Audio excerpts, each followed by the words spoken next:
of good people in Washington, D.C. this weekend. Probably because most of them were not from D.C.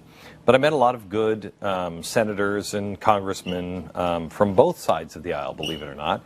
And I will tell you that they have changed. It is different. I believe that we are in some sort of an end game. Whether that game lasts another 4 or 5 or 10 years, I don't know. But the system as it is not going to last. And everybody in Washington now knows it. It is different. When I was the kook just 5 years ago going to Washington and talking to people, now people came to me and they were the kook in comparison. But not everybody was a Washington insider, and that kind of made the day bearable. One gentleman who owns a small business was standing there, and we were picking up garbage, and he said, "Do you know anything about the Jay Treaty?" And I said, "No, I don't." And he said, "You should look into it because it's what's happening right now." So we did. I want to tell you the story because he's right.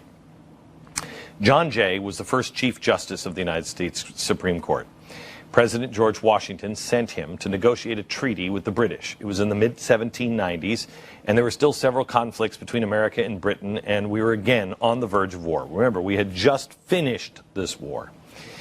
And some of the most pressing issues include the full evacuation of remaining British troops, the British acknowledgement of freedom of the seas. America's trade was severely hampered because British ships kept seizing our ships, so we weren't really free. Well, Jay was a Federalist.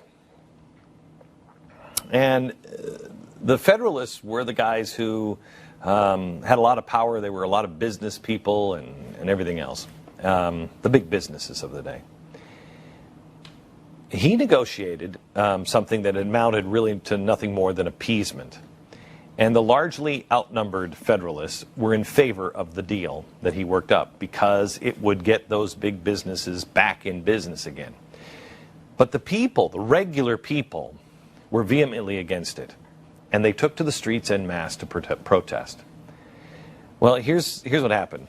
The deal wasn't so much of a deal as it was America taking it on the chin. Here's people who'd given up everything to defeat Great Britain, and then they had to agree to absorb all of the financial losses arising from debts to British merchants to acceptance of the British definition of neutrality at the sea. America yielded on almost every issue. Washington ended up signing the treaty because he said, "Look, we're going to go back to war with Britain. You want to do that again?" It was because of his weight that it barely got ratified. But the American people were not happy. In fact, they were outraged, and mainly not at Washington, but at the big business and all of the special deals that were made.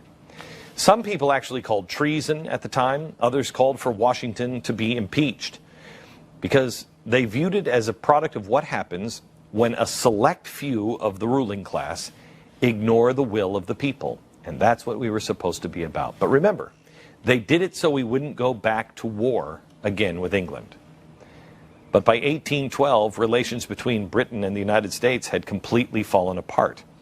It would later become known as the Second War of Independence. They burned down the White House. It was bad. Here's the lesson. All they did by appeasing the British was prolong the inevitable. By refusing to stand on principle and for the best interest of America, they didn't solve anything. In fact, it came down the road and probably was worse because they waited. History's repeating itself, and we can either learn from it and prosper, or we can become another lesson for future generations in possibly a new republic, if it is one, to come.